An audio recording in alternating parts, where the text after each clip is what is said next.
Hello, everybody, and welcome to Ideological Forks. I'm your host, Rachel, and my next guest is Madeline, who is a musician and a video essayist. Madeline, welcome to the podcast. Hi, thanks for having me on. Absolutely, absolutely. So, I guess my first question is, how many times do you think you might have come to a fork in the road and changed your political beliefs one way or the other? I guess there's probably like one or two big forks, and then it's just kind of been like a very long river. Maybe you, instead of a fork, maybe it's like two big spatulas and then a handle. Yes. Okay. Well, welcome to Ideological Spatulas, everybody. I'm so hungry. You know, what's crazy is there's, I wanted to call this Forks Podcast, but apparently there's already a Forks Podcast, and it's for fucking foodies. That makes sense. I mean, though, yeah. I wanted that fork imagery, but okay. Well, anyways. It would be really funny if, like, somebody clicked on your podcast thinking it was about, like, I'm gonna recipes. make myself a nice pasta. And oh no, it's politics. Bah. Yeah. That's my impression of the person who thinks exactly what they sound like. Like, when I'm politics now. And maybe we can start by talking about the very first spatula. So I grew up in Malibu, very rich, well-off area. And, you know, my parents are very conservative. You know, they voted Republican every chance they could. And they kind of instilled in me, like, this... The best way I can think about it is that, like, here is how the world works, and here is how you can kind of swindle your way out of that.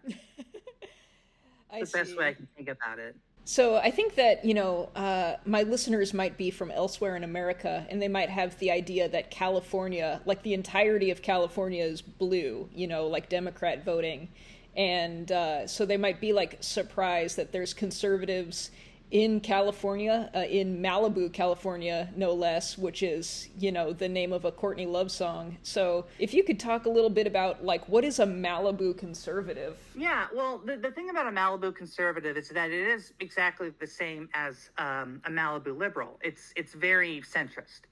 It's very much like we've figured it out by virtue of us being, like, rich, and the only thing that separates people, but whether anybody would even say this out loud or not, is that, like, the only real separation is money. So, like, we're all kind of well off and wealthy, so we're all, like, fine with each other. All the stuff that would be, like, prejudiced is absolutely there, and it's, you know, part of my growing up was understanding what jokes my parents made I was allowed to repeat or not. And they would tell me, oh, that joke we made in secret, it's actually racist. You shouldn't make it outside of us. My dad, as well as my mom, have this idea that they've already figured everything out. Mm-hmm. So there isn't anything more for them to learn about racism or homophobia because they've already got it. They're not racist. Like, I'm not racist, so I'm done. I don't have to learn anymore. I'm not homophobic. I'm done. I don't have to, like, I whatever I assumed about this stuff in the 70s and 80s when I was growing up, I'm done. I realized, hey, I'm not homophobic. I have a gay friend. We're done. Right. We're done. We've done it. A gay friend that I make fun of behind their back, but regardless. Exactly. Yeah. I mean, I will make uncolored jokes, you know, like, or off-color, not on-color, off-color jokes. But that's fine because, like, I'm a good person, so I am therefore allowed to make these jokes that are quite offensive. My parents are always like, we love gay people over there. Those people over there. We love them over there. They're not here, though. It's kind of like that post 90s, 2000s racism and prejudice is over. We solved it. So why bother talking about it? Kind of mentality. I see. So it's almost like this sort of apolitical, I would say, attitude, like this sort of centrist apolitical sort of a way of looking at the world. Yeah. everything was very much apolitical. Like nobody really talked about politics, but it's very much like the idea of being apolitical and being centrist is inherently conservative because we live in a conservative society. Like what is considered like the norms and what is considered like the way that the world works is inherently, not progressive. What makes you say that the world itself is like default conservative? Can you give some examples? Well, I think it's because like how my parents kind of talked about the world. So I do remember there being a lot of this idea of like, oh, if somebody's poor, they're poor because it's their fault. Yeah. Like this idea that everything in America is perfect and great and you have all the opportunities to be wealthy. So if you're not wealthy, you just didn't try hard enough or you did something wrong. So if you see somebody who is unhoused on the street, they are either like mentally ill or they didn't work hard enough. It's always kind of like it's almost like a doublespeak, I guess, because they talk about how like, I'm not racist. I've never been racist. But then they'll be like, you don't want to go to the ghetto areas of Los Angeles because, because you'll get robbed or killed. But I'm not racist. But I'm not racist. But like that was always considered like an other, like seeing like, again, really my parents judged people by image and money and job, whether they would admit that or not. Right. Well, I mean, status, according to their worldview, monetary status, one's income level, that's like an indication of how, like, how good they are at playing the game of life, which is a completely fair game, according to them. What's interesting about like middle class as an ideology is the idea that you are still a salt of the earth individual. Yeah. Like you have a lot of money, but you're not like that rich. Like my dad would always talk about like, oh, I'm so poor. Everyone has more money than me. And we have like $1 million+ house in Malibu that we're living in. Yeah. Like that was kind of the mindset. And it definitely made me very confused and very much like, I don't really understand any of this. I went my school, I went to Malibu High, which is a public school, but, predominantly white, very few people of color at the school. My dad used to be a lawyer, and then he became an art dealer, basically, and collectibles dealer, and that's what he still does today. You say that your father's an art dealer. My father's also he's not an art dealer, but he is an artist, and he went to art school. And my father also grew up very conservative, but became, more willing to hear out the Democratic Party later on in his life because of the impact that art school had on him. He learned how to like accept gay people and things. He learned how to be like more accepting of other ways of thinking because he was just so involved in the artistic community. So how do you feel being an art dealer? Like, did it impact your father at all? Politically, did it make him more progressive or? No, I don't think so, because he was very much dealing in art to make money. Okay. Like to him, he was engaged in art in entirely through monetary means. Like when he was looking for art, like, yeah, he would look for art that he liked, but his foremost idea when he was buying art or consuming art was, can I make money off of this? My mom was a lot more religious, which I didn't even realize at the time, because like we didn't have like a fire and brimstone like household, but we did go to like church every Sunday. Mm-hmm. And like I remember like going to Sunday school and being raised Catholic and going through communion and confirmation, but there was an idea of like you're going to hell. It was, I don't know, I guess it was just, everything was more like subtle. Maybe that makes it more insidious, because it was very much like, this is the way like the world is, and you don't really have to think or question too much, which was a problem for me because I seemed to just question everything, and I definitely was not supposed to, and I felt like bad about it. for people who don't know, I am a bisexual trans woman, and I came out in 2020. But I guess for context about how much my family understood any of that stuff, I am the first, and as far as I know, only out queer person in my family on both sides. So it was really tested their knowledge, let's say. They're like, oh, I know how to score an A on this test of being an ally. And they did not, but that's another conversation. Sure. So, the first spatula, I'm guessing this is something that happened to you before you transitioned in 2020. What was the first spatula, you would say? I think the first spatula was I always tended to be kind of like a quiet kid. I would later find out that's because I had undiagnosed ADHD and autism and all these other things. Unfortunately, I was the kind of autistic that did well in school, so I was never given a diagnosis. Plus, my younger sister is autistic, and she was diagnosed at a very young age, and she was much farther on the spectrum. Like, she couldn't talk for a long time. She still has troubles with like reading and talking and writing and things like that. But because of that, whatever underlying problems I had were kind of pushed away because like there's a more immediate concern. It flew under the radar, I guess. I flew under the radar because it's like I wasn't doing what my sister was doing, so I must be fine, was kind of the attitude. Right, and they have no other frame of reference, so... Yeah. You know, like, I'm not screaming 24/7, so I must be fine. Right. And that's kind of an attitude that's kind of unfortunately follows me through a lot of my life. But I was always, I don't know, I was always very like, I like to watch things. I like to consider things. You know, like my dad was always really big about like questioning everything.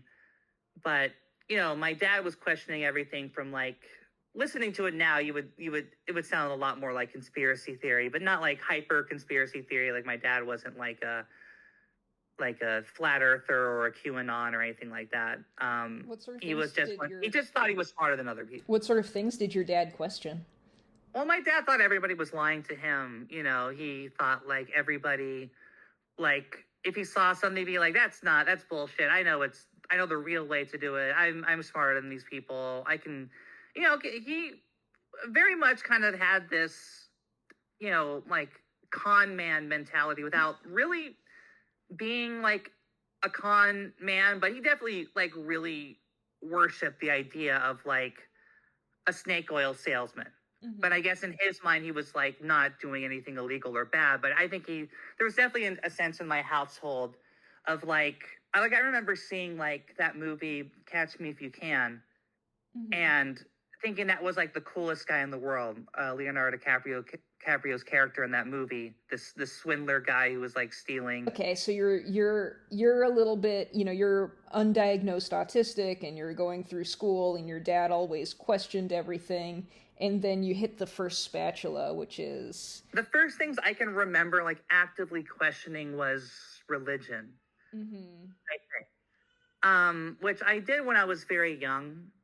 Because like my parents were like, especially my mom was like, you know, God and Jesus, you know, even like my dad, who I think is probably more of an atheist now, like back then was like, you know, everyone can choose their own God, but there is a God. Like, you know, there is some kind of monotheistic thing out there. I'm choosing Christianity because that's what I know, but like, whatever, you know, like who cares? But my dad's also terrified of going to hell. So he's like, I'm going to pick something because he's afraid of dying. So, even now he's like 70 something and he's still like, I'm waiting for them to put my brain into a computer chip. And he's not even being sarcastic. He like really wants that. So I remember like going to like in Sunday school, like learning about God, and like my first questioning wasn't like the logic behind God.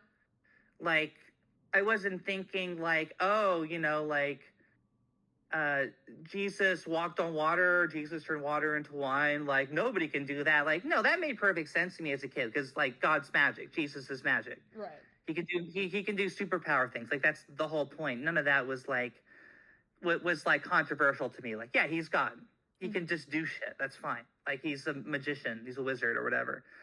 I remember one of the first things I experienced was we were learning the Adam and Eve story, and how it was framed to us as we learned the story of like the tree of knowledge and how Eve was bad. Adam and Eve were bad because they ate from the tree of knowledge. And I remember thinking like, well, but why is that bad? Like, I thought knowledge was good.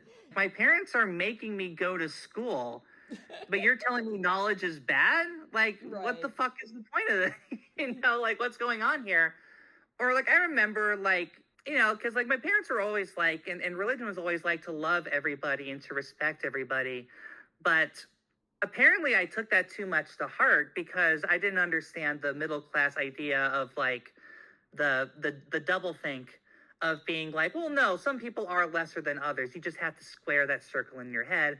But maybe because of my particular kind of autism or demeanor, just how my brain worked, I could not do that. I could not be like, this person, I am better than this person, or this person is like, that just could not make sense to me. Mm-hmm. So I could never really follow everything that my parents would say about this, which I guess kind of leads to maybe my first political spatula. Mm-hmm. My clearest memory is I remember like, I'm trying to think about like, I remember like we went to war in Iraq or because they had weapons of mass destruction. Like that was the big thing. And I remember like we were there for the weapons of mass destruction. And then once it was revealed that the WMDs weren't there, I remember like my mom saying, well, we have to get rid of Saddam Hussein. We have to get rid of him because he's evil. And I even like remember thinking like, wait, no, I thought we were there for WMDs. Why is that not important anymore? Why aren't we talking about that? And yeah, I'm pretty young, having this thought. Maybe I'm in like 8th or 9th grade being like, no, like, why is this no longer important?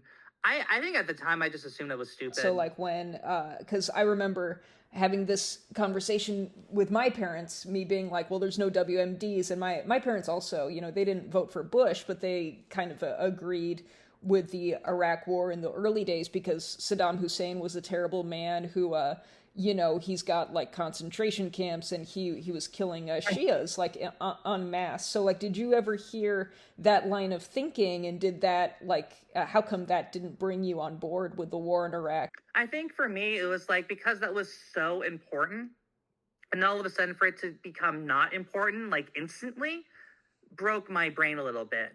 I think that's what was weird to me. Like, well, then why did we care about it in the first place if we don't care about it now? Mm-hmm. Like this was the thing everyone was talking about, and now it's gone, and we're just talking about something else. I didn't have the capacity to kind of understand the meaning behind switching from WMDs to we have to get rid of Saddam Hussein, or we have to save the women because they're treated terribly, or whatever shit that they would say. It was so jarring for you that it caused you to like question things more broadly. It really did. And I think like just hearing other people talk about it and like seeing that like my parents didn't really have like a large argument. Mm-hmm. Like these were just kind of natural occurrences. So there wasn't really a reason or a need to kind of think broadly about it. But I do remember immediately thinking, maybe even before the WMD stuff, when all of the TSA stuff started to happen, and how Muslims were immediately like targeted. I thought pretty quickly that was bad. I think. Even with all of this idea of like, you know, Islamic stuff or like, even as a kid, I'm like, that can't be every Middle Eastern person. That can't be every Islamic person. That makes no sense to me. They can't all be evil. Yeah. Yeah, I understand completely. So then, you're somebody, I guess I would characterize as somebody who's like anti-Iraq war and like sympathetic to what Muslims might be going through in the United States with all the extra surveillance. What's the next spatula you run into? So I think from there, I come to the conclusion that politics are stupid, which is basically what my dad thinks too. Okay. And this is when I guess I enter what I would now think of as my libertarian phase. So, but this idea of like all politics are bullshit. I'm smarter than other people because I've realized that all politics are bullshit. And I figured out that it was really cool, at least when I was growing up, to like not care about things. So I went in really hard of not caring about things. So like this is when I'm at my most ironic, my most ironically hyper-masculine. Interesting. This is when I'm online. This is when I am starting to discover things like 4chan and like the darker sides of the internet, because to me that was really fascinating, because like I was seeing that like the world was not what my parents said it was, and also like all of these terrible, horrible things that I had heard about, it turns out you could get much darker and much more evil. And I kind of thought that was fascinating, like seeing things on like, even though I was never really like on 4chan a lot, but like the stuff that would come out of 4chan, like people saying things that like I would not even fathom even imagining, was kind of fascinating to me. Like, oh, here's like really evil stuff. Here's like really dark stuff. And yeah, me and my friends all just kind of thought we were better than other people, that we were smarter than other people because we thought Bush was dumb. Wow, I mean, we were so big brained, right? Fucking. I think I understand this mindset. I just want to ask a clarifying question. You mentioned that you felt this sort of sympathy for people who were Muslim in the United States and TSA. What made you swerve into like this sort of apolitical South Park, politics is bullshit? Like, what made you go in that direction versus, I guess like jumping on the like liberal, Obama train and being like, well, here's a different sort of politician that's going to, who might like undo some of the damage that came forward with the Iraq war. I mean, I was also that too, which was kind of interesting. Like, I wasn't like super, like full, like liberal Democrat, because like we really liked the off-color jokes and stuff, and saying stuff that like really offended people. We really liked that kind of stuff, and that was not what the liberals were into. We thought both liberals and conservatives were like stupid, and at least for me though, I did. I definitely, there's never been a point in my life where I've ever like leaned conservative. Like the closest I've ever gone was just like following what my parents would tell me. And I guess to me, the appeal of like this online stuff was I thought like we were all just kidding. I really thought everyone was just kind of in on this joke. And because we were saying horrible things, ironically, that made us like better than other people. Because we didn't actually believe these horrible things we would read and see. I was doing stand-up comedy at the time. This is when I'm entering college and stuff.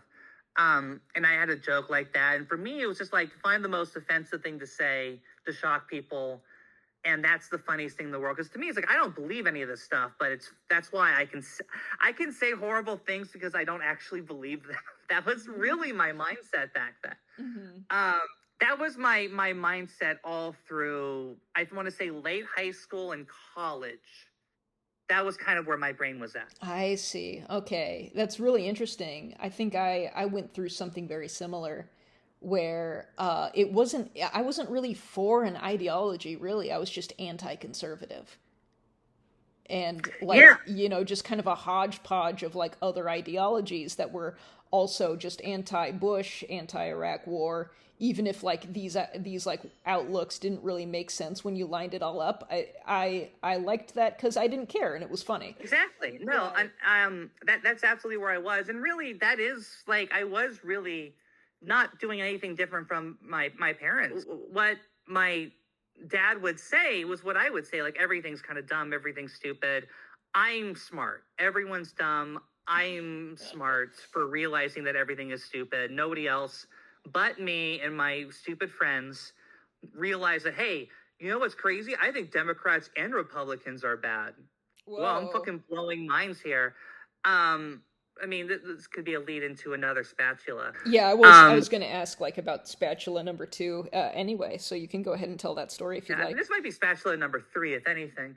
But spatula number 3 was, I think what really got me ultimately out of that mindset was that I always had empathy for people, and I always felt very strongly towards people because I wanted to understand people. I wanted to know people. And I think ultimately I do like love people, and I do think the best of people. So basically just like having people like react and like seeing that reaction enough times just got me to go, maybe this is not the way to think about the world. You know, like this is really spatula number 3 was around this time. This is like college, maybe starting to get a little bit out of college. I, along with all the heavy irony, the hyper ironic masculinity, I was starting to experience the early stages of what would ultimately become the incel mindset. I remember very distinctly my godbrother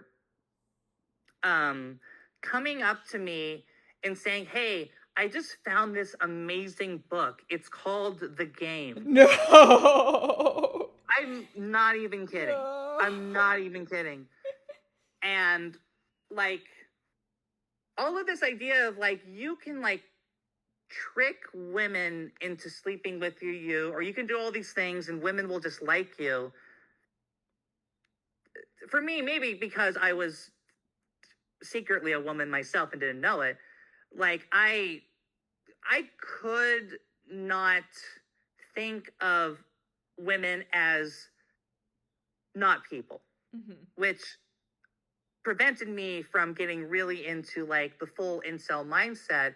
What instead happened was like people saying, you have to do this, you have to wear these clothes, you have to say these things, you have to act this way. That just made me kind of just hate women, just like generally, but like not like, well, that's dumb. I don't like that. I don't want to do these things. Like, okay, women sound stupid. I don't want to deal with any of this shit. Not like, yeah. To me, it's like, well, if women can be tricked by this, and that's like dumb. I don't know. I don't want to, because I don't want to do these things. This book begins from the premise basically that you can program a woman to like you or dislike you, and you, I guess, took that at face value and thought like, well, women are silly if they can just be programmed to like or dislike. It didn't make me like want to trick women. It just made me sad. Like, what made you think like that this book was saying the correct things and not that this book was written by like some moron? Because everyone around me believed it. Oh, weird. And you know, like everyone around me believed it, and there was so much misogyny. There's still so much misogyny in this world. But you know, like this stuff isn't like that different from like the casual sexism, like my dad would say. It was a connection that I could understand. And I guess also for me, like I wasn't having any particular luck with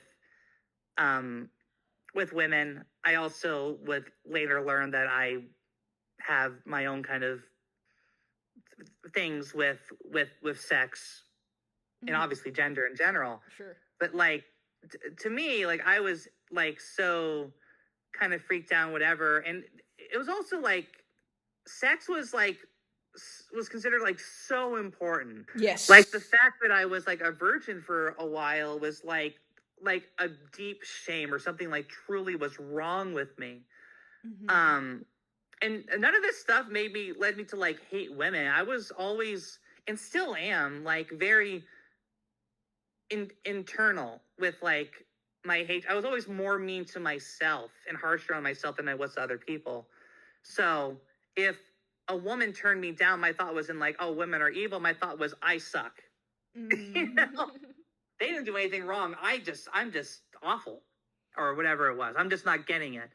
And I think around this time, it's important to say that like my life, I felt always weird and off my entire life. Later, I would realize it's because I was in the closet trans, but like nothing seemed to make sense. I always seemed to do everything wrong.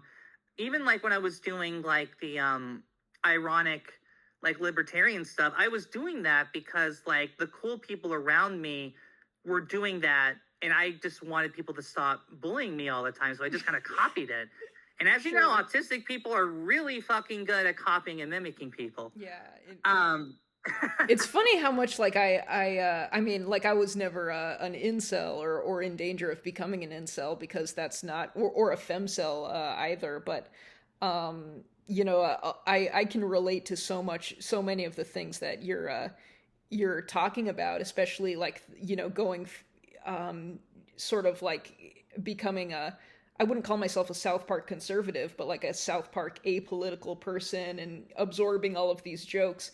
And also just the idea of like sex, like having sex is this ultimate, like all important thing that, you know, separates you from the losers, for sure. That was like heavily implanted in myself as well. But I guess what got you out of the incel you know, the incel mindset? Yeah, I mean, I guess really it's like the incel path. I think for me, I just, again, like I said, I could not fully commit to the bit like a lot of my other friends did. Like, to me, the idea of like, even like the few attempts, like I would be like, okay, I'm going to do what the book says. I felt so gross doing it. And if it even worked, which I don't think maybe it worked. I'm trying to even think about like, this is such a long time ago. I'm trying to think in my head. Like, to me, the idea of it working just made me sadder. You know, like if I did these things and then a woman talked to me, that just made me feel worse. That didn't make me want to do it anymore. That would just put me into a more of a downward spiral. And I think like that led me to kind of hating women or thinking women were stupid. But in a way that, because I was a woman and didn't know it, I just made me hate myself even more. And any of like the feminine aspects of myself that I had, I just hated those things even more. What got me out of that, maybe the biggest thing was I went to UC Santa Barbara for college, and a couple years after I graduated, the Elliot Rodger shooting happened. Oh shit! That's crazy. Okay, keep. What's crazy is our mutual friend Drew was there. Oh, what? He wasn't like at this, but he was at Santa Barbara, right? Like at the time, like he was there when it happened. I remember like when like the guy's like manifesto came out, which I didn't. I read it. I have a story about reading his manifesto. It's crazy that you brought up the Elliot Rodger shooting, because I have a lot to say about it. But you can continue. Yeah, just well, what it was like, I read like excerpts or like highlights from it, and my thought was like, this guy is thinking all of the same things that I have thought myself, and my reaction was, I need to stop having these thoughts immediately. like this guy was so obviously evil and terrible. I'm like, I'm done. Right. Yeah. Whatever connection I had to these ideas, to this like incel friend zoning bullshit, I'm done. That's it. And I was, to be fair to myself, I was already like getting away from that stuff. But like that was just kind of like the final straw. Like, okay, no, I'm fucking done. Yeah. Yeah, my story is I sort of went very like anti like men's rights activists and anti like the whole incel thing way back in like 2012. So 2012 I is when I started like calling myself a feminist and things. So, the Isla Vista shooting that you're talking about, that happened in 2014. So by that time I was already pretty deep into like, feminism and feminist thought. And I had like these normies all around me saying that Elliot Rodger wasn't a misogynist because technically he killed more men than women, mostly because he's like, he's bad at shooting. Yeah, he's bad at shooting. That's what happened. But it was like you read his manifesto, and this guy just detested women, and he's clearly motivated by how he's thinking of women. And but people would take like excerpts, of the manifesto, and like excerpts where people thought that he was going through like psychosis, which like he might have been, but I still like maintain that this, was a shooting motivated by hatred of women above all else. Absolutely. And what's crazy is I was reading the manifesto and I literally knew people that he mentioned in the manifesto. He talks about this boy named Ashton Moyo and his sister Monette Moyo.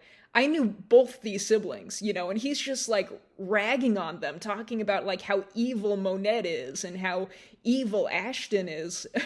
And and so it really kind of like hit me in particular because I'm just like, I know those people. It was like it was similar to me because like a lot of these people like came out of my area of Southern California. Right. Like, while I didn't know anyone specifically, I did have friends of friends that were like, I knew Elliot Rodger. Right. Yeah.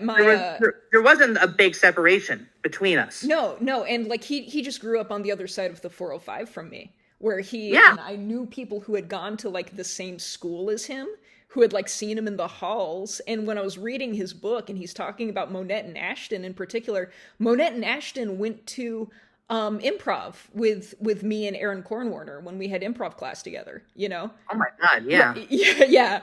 So it was like, it's like such it literally, and then, he's talking about like this guy, Orrin Axe, who is, a friend of a friend. It was crazy. So I like reading that manifesto and just knowing that I knew people he fucking mentioned in his manifesto just made it just extra repulsive to me. No, absolutely. Like I graduated in 2011. So yeah, 3 years later was the shooting, which to me, it still felt fresh. Like I was still even then going up sometimes to Santa Barbara because I, still knew people that lived there and stuff. And like, it really hit me. It's interesting. 2014 is an interesting, I completely forgot what year it was, but that is, maybe this is like a forking of a spatula. Mm-hmm. This metaphor is getting so away from me. It's okay. But like 2014, I think was a big year for me becoming much more progressive because not only was it Elliot Rodger, but it was also and I know for audiences, for the 500th time, Gamergate. Sure. Hello, everyone. Brief interruption. This is Rachel on the editing room floor of this podcast. I've done 11 interviews so far, and Gamergate has come up in 4 of them, including this one. I feel like this is going to be a recurring theme in future episodes, so I've decided to make a separate podcast episode compiling all the interviewees who believe Gamergate informed their politics and their stories around it. Thank you. Now, back to the interview. My final, maybe, as of now, as of the year 2026, my final kind of big spatula is, like for a lot of people, my generation, the 2016 elections and Trump winning. What, to me, really got to me was that, I was kind of a bit, I was floating through life, kind of like a lot of the stuff that I had considered to be the most important and the most relevant to who I was gone. All of these things that were supposed to make sense never ended up making sense. I had sex and I was still miserable. And it was like, you know, I was told all of these things were supposed to get better, but I still feel just as shitty as I did as when I was a kid. 2016 happens, and, you know, I'm watching all the late night talk show shit. I'm really into it. I'm watching all this stuff. Everybody's talking about how, like, Trump's never going to win. I have a feeling that it's not impossible for him to win, but I mostly believe probably not going to happen. And then Trump wins. And what got me, or what really pissed me off, was, besides him winning, what really upset me was that all of the Democrats who were talking about, like, how this wasn't going to happen or all this stuff, like, none of them learned a lesson from this. Mm-hmm. Like, to me, what was so shocking was that they all just went back to business as usual and started making the same arguments that didn't work the first time. It's like everybody's like doubling down on all this stuff, and I'd be like, I remember thinking, like, what are you doing? What sort of arguments are you referring to? Well, you know, like, they wouldn't accept that he won. They would have, like, the Russia stuff, you know, or they'd be like, oh, this is a one-off, you know, this is all this stuff. And it's like, no, like, you lost, Democrats. Like, you got your butts kicked. We got our butts kicked. And you're just, like, pretending that it didn't happen. Like, and you're just doing the same thing. Or something.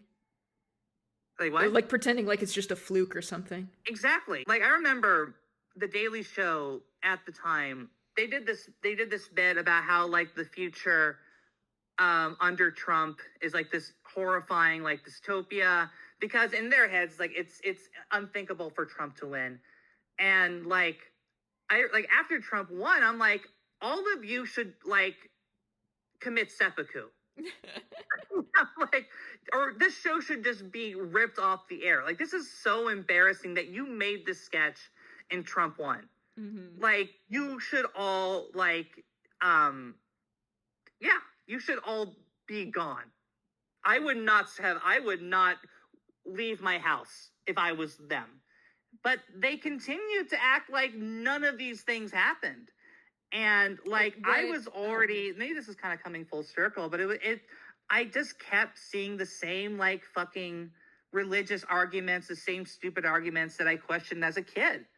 You know, like, why aren't we, like, asking the larger questions? Like, why are we not, like, looking at this broadly?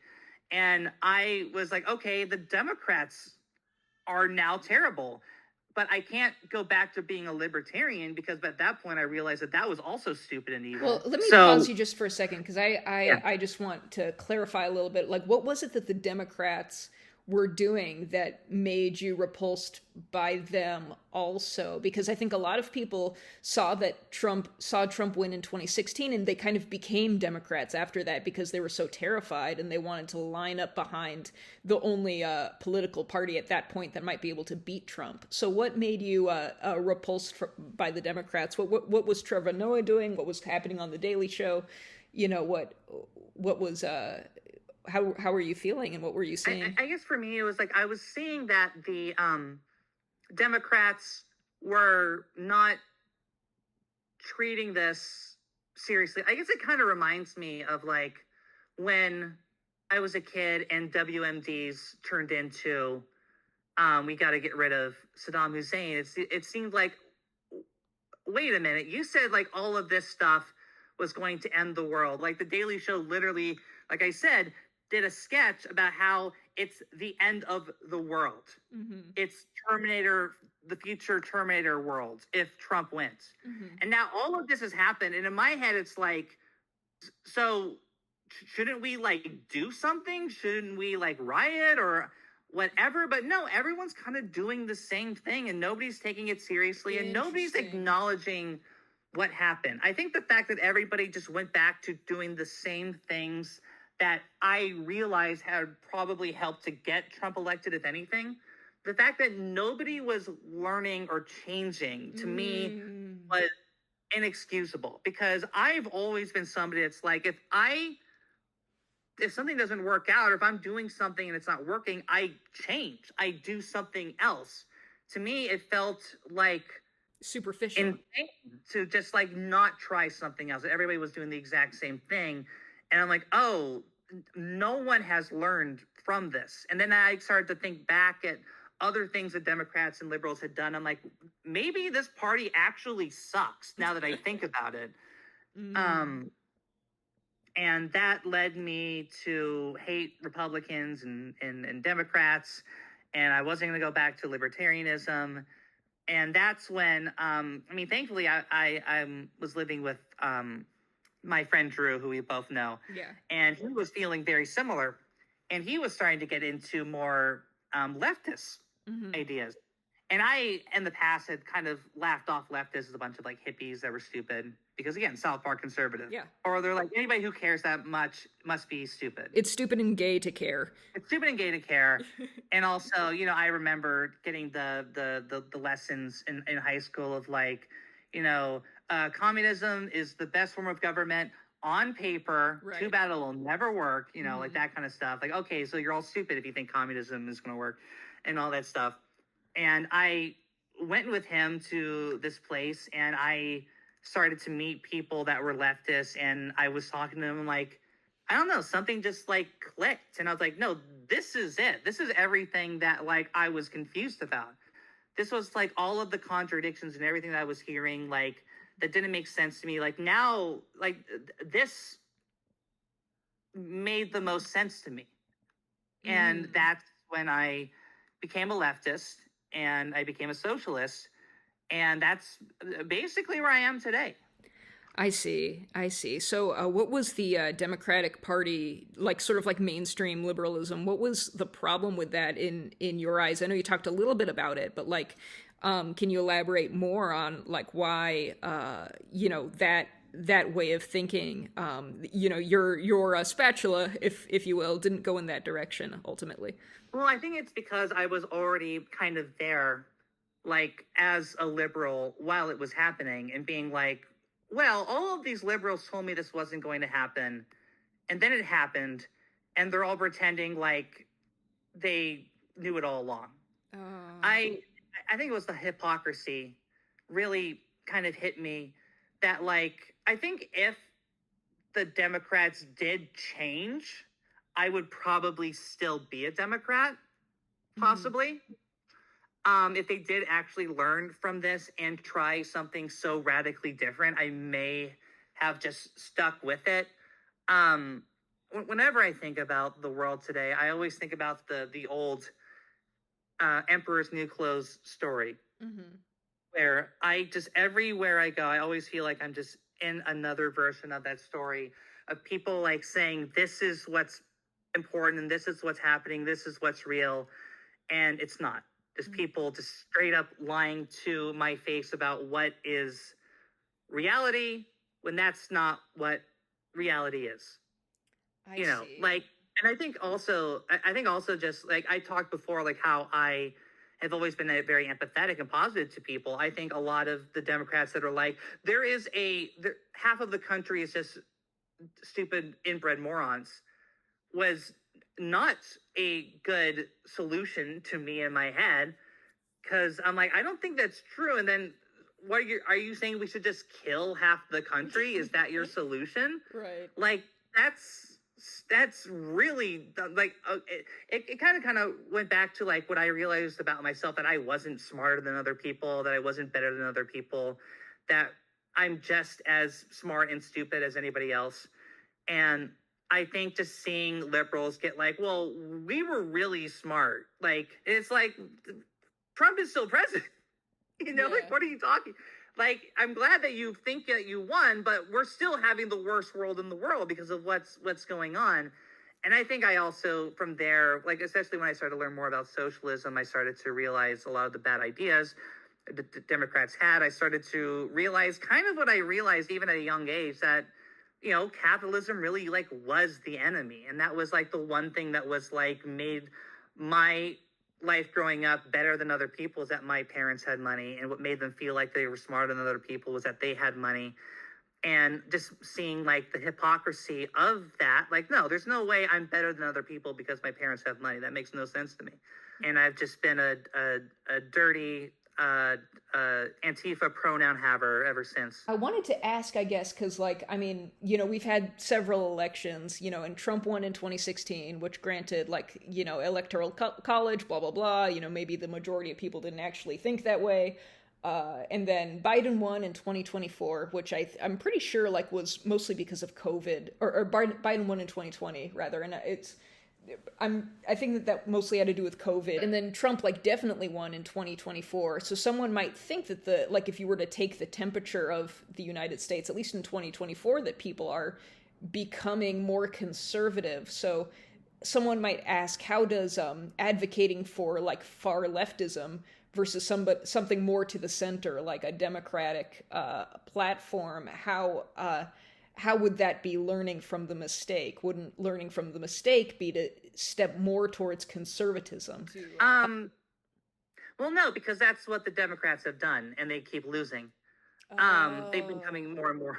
I mean, just to be the most obvious about it. I also think that the mistake that people in politics and government make is thinking that everybody is as obsessed with politics as they are, which, no, I think a lot of Americans are like my parents, that they don't care about politics. They have like one or two issues that they maybe care about, but I think generally most people in this country have a very poor viewpoint of politicians, regardless of what your political alliance is. I think what people don't understand about Trump winning, it's that, like, they're like, oh, but Trump said this and did this. And I think to a lot of voters, it's like, yeah, so do you. You also say a bunch of bullshit and don't do it. Like, you're both stupid. I'm just going to pick the stupid guy that I like. Yeah. You know, because we're both, you know, going to say, well, but he said all these things and these things. Like, yeah, politicians love saying things they don't mean. That's what politicians do. You know. And nobody likes a whiner. Yeah. Yeah. You know, and I think that's why I think that's really why he won, is because, like, he gave off this air of being like one of them, even though he wasn't. He gave the impression of it, and Democrats were incapable of even coming close to presenting as like a person. Because, again, like, if you just assume all politicians are crooked, then one, you probably don't have a lot of incentive to vote. And, like, two, you're not going to think too deeply about the offhand comments that a politician says, because to you, they're all just doing evil things all the time, which is probably true.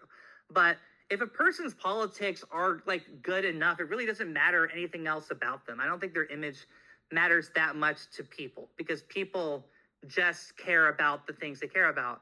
And I think, you know, that is the main reason why Zoran won in New York, was because he was just saying the things that people, like, hey, I'm going to do the things that you want. People are like, okay, cool. You know, great, let's do it. And New York being New York doesn't factor into it. Yeah, and in the election that just happened, even more. And I think just trusting myself and sticking to my guns and understanding that, like, there's no reason for people to be in poverty. I think once you realize and understand that, like, a homeless person is you, there's nothing different between you and a homeless person on any actual level. It's hard to really take seriously or even respect anything that the two major parties are saying. I see. Well, I think that on that note, I think that concludes the podcast. Madeline, thank you so much for joining me and having this conversation. Is there anything you'd like to plug? Yeah, thank you for having me. I've got a YouTube channel, which is my name, Madeline Maye, M-A-Y-E, where I make videos about media, movies, cartoons, games, all the stuff I like. I I do music. I'm on Bandcamp, also under my name, Madeline Maye. I like your Bandcamp logo, by the way. Yeah, the person who did it is really talented. No, yes, Rachel did make that for me, and I'm very appreciative of it. Thank you for that. Oh, you're welcome. Yeah, you're welcome. Thank you. And yeah, thanks for having me. I think it's important. I don't know. I my parting words to your audience are like always. I don't know. Just think about stuff. You know, Be creative. excellent to each other and party on, dudes. Of course. Yeah, be cool. Think like don't hate people. Like it's just like use critical thinking. I guess. Just that's it. Just think broadly. That's it. That's all you gotta do. And don't hate people for some stupid shit. Not everybody's evil. The world. It's not that simple. Whatever you think it is, it's gonna make you feel better and give your ego a boost. It's probably not real. Just fucking be cool. Whatever. Be cool.